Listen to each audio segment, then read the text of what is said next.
about Google Cloud Web Hosting, some basics of cloud computing, web hosting service providers, what is GCP and why go for it, different types of web hosting which are possible, a use case such as Lush, and a quick hands-on on using GCP for web hosting. When you talk about cloud web hosting, Google Cloud has the feature of hosting a secure and reliable websites easily. It ensures customers and sites protection. The website is hosted on a fast and reliable network. You can do more work for less price with Google Cloud. Now, when we talk about Google Cloud, it is always good to know some basics of our cloud computing. Now, when we talk about cloud computing is basically using resources which are provided by your cloud service provider, such as Google Cloud. And cloud computing basically means using hardware and software components to deliver a service on a network. Now, here users can access files, applications from any device that can access internet. So when we talk about cloud computing, this is basically using services which are hosted on the infrastructure managed by cloud provider. When we talk about resources which can be used, that may include big data services, storage options, your computing options, networking options, and various other services which a cloud provider offers. Cloud computing has various different service models, such as you have platform as a service, software as a service, infrastructure as a service. Also, these days we talk about containers as a service, and these are your different computing service models which are being offered by cloud service providers, which allow you for automatic integration with your existing environment, or if you would want to benefit from modernization by using a cloud provider's infrastructure. You have different services which are offered. Some of them are for auto software integration or migration, backing up and restoring data, scaling your storage capacity, that is going for an unlimited storage capacity and using a resource provided by cloud service provider, benefiting from reliability, cost efficiency, which is offered by a cloud provider. In this case, we are talking about Google Cloud. When you talk about web hosting service providers, there are various web hosting service providers.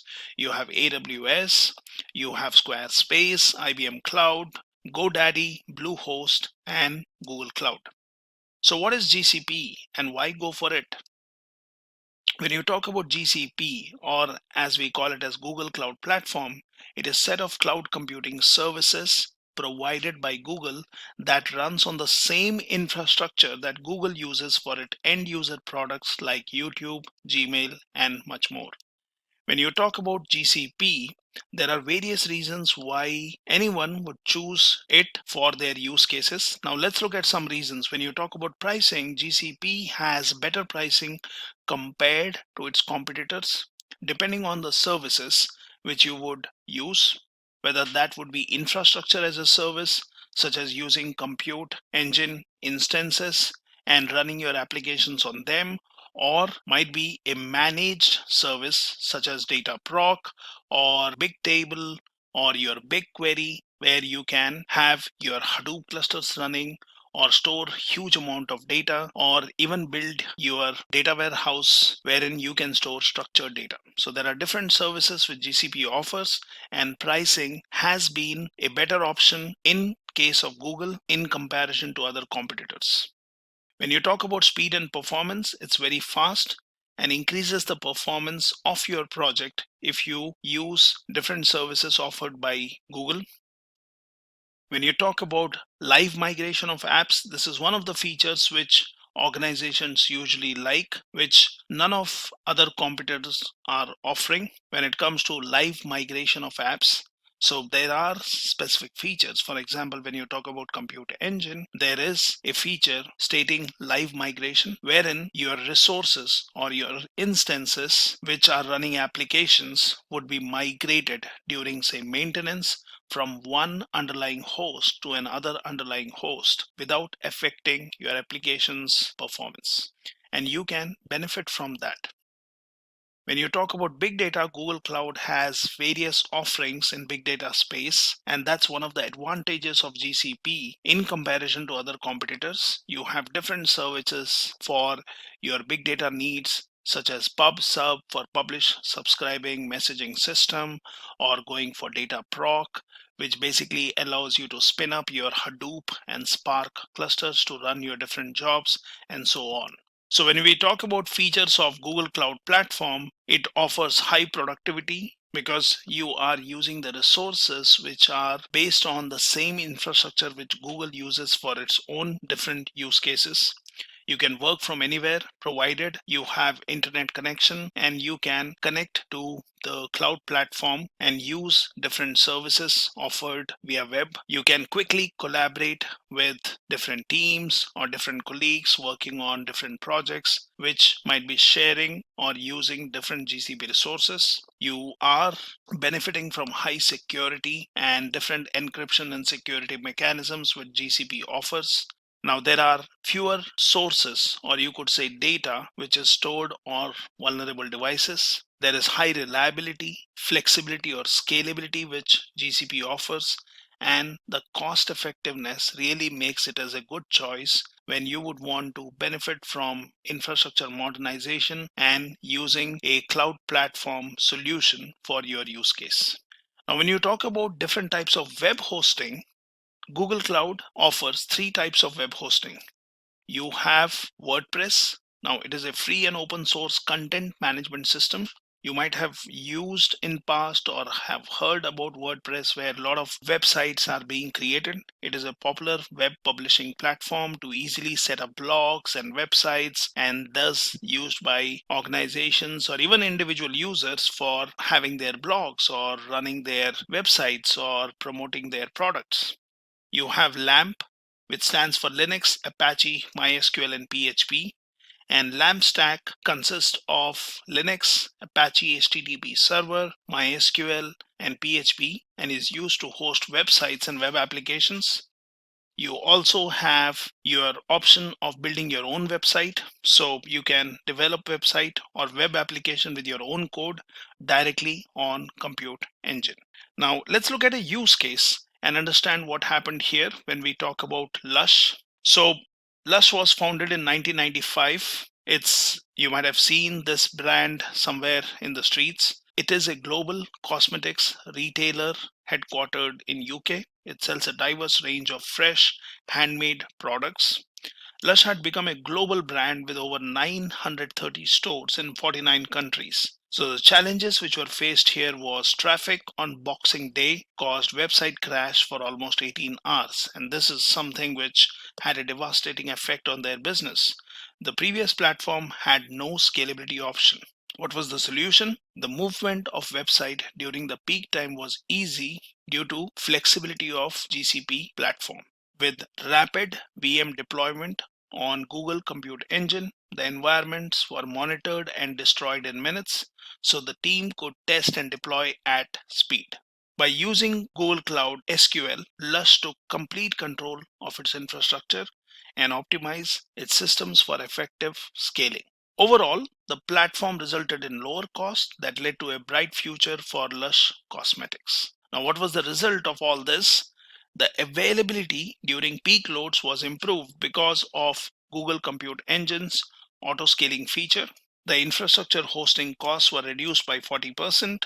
Streamline data center usage from 5 to 3 with Google's high quality private network really benefited Lush, and it provided a flexible architecture and scalability for future business growth. Now, what we have seen here is that your Google Cloud and its web hosting basically offers users to run their websites or use a web hosting solution that can benefit in more than one way.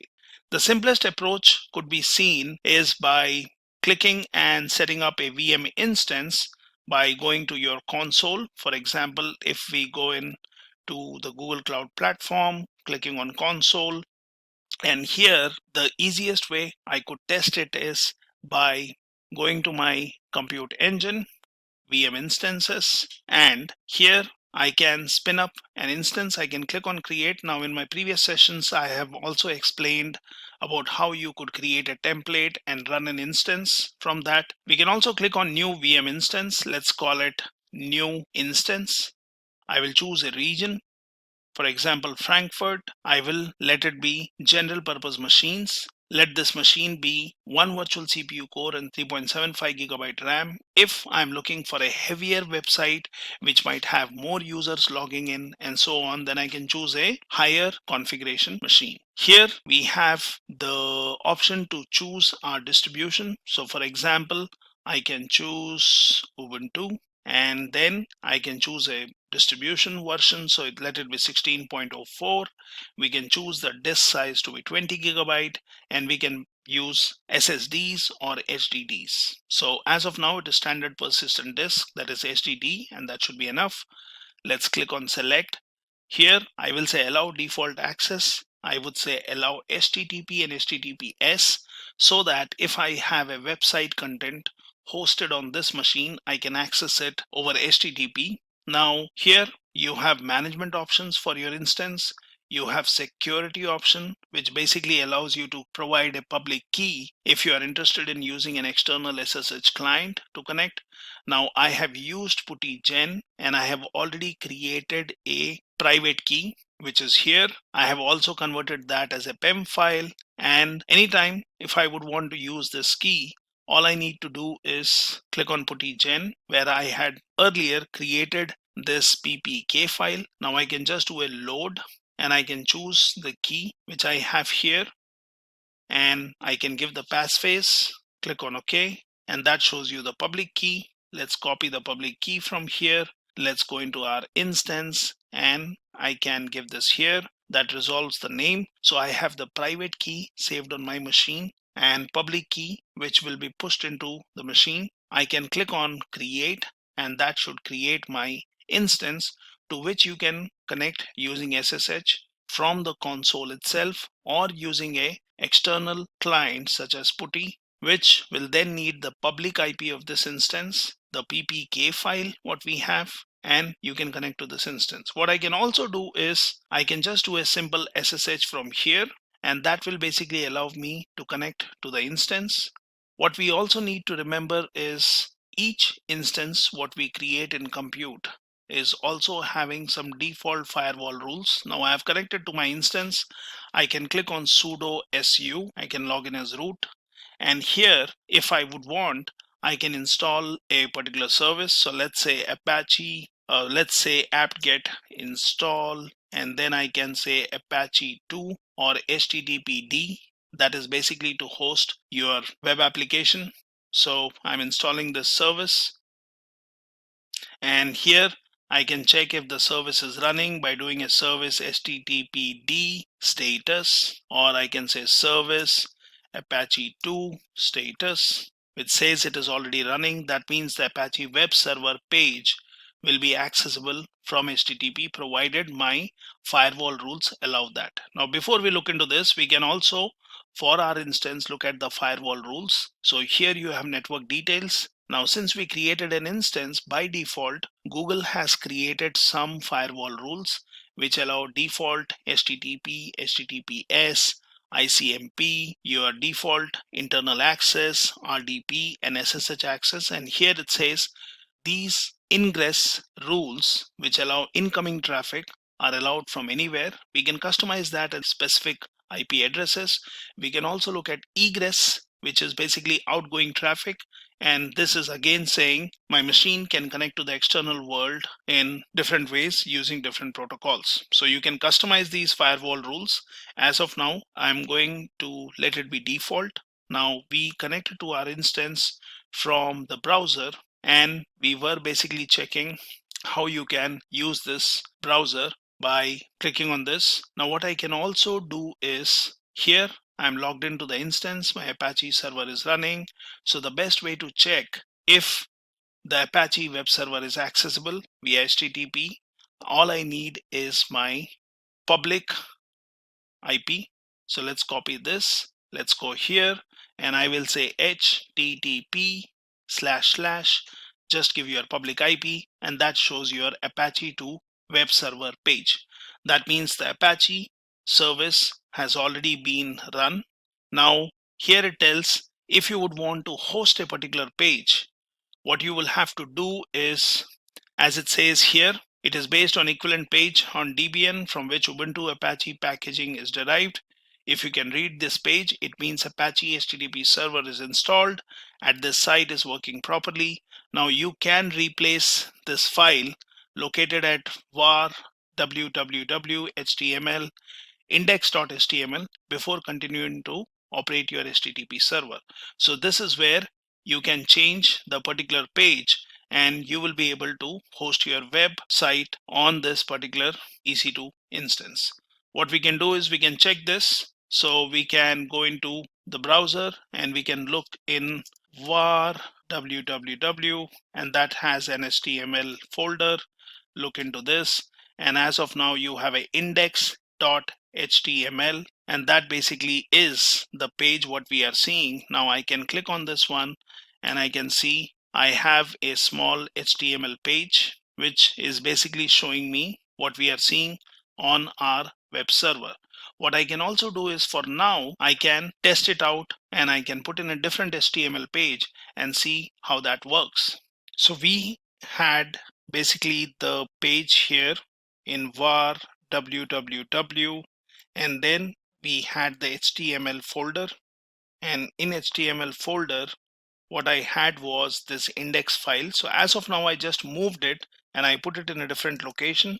So if I look in my home hdu index.html, that shows me the complete HTML page what we were seeing on our web server, and here it shows you what this page would display if you run it on your HTTP. It says Apache 2 Ubuntu default page. It shows it works, it shows the content, and so on. So for just testing, I moved this page out from this location, and what I did was I added a different page here. So that page, if you look in HTML and then look in my page.html section, I've just added some basic details of creating HTML. I'm saying body, I'm using marquee, and then I'm closing this with HTML tag. Now this is a simple HTML page which I created, and now what I did was, once I've done this, I basically did a service Apache restart. So once you do that, it will take up your new page, and once you have done that, now you can access that by going to your HTTP, given your details, and then basically give your public IP, which we can get from here, and just paste it here. Now hit on this. So that shows me there is a mypage.html. I can click on this and that basically shows the simple page which I created. So as of now, this is my web page which I have created, and this is hosted on my compute instance. Now obviously we can create a more complex website backed up by a database, use PHP, use MySQL to store the data, and then host your website on a Google Cloud Platform service such as Compute, where your actual code is running. So we can learn about your web hosting on compute instances in further sessions. Thank you. Keep learning.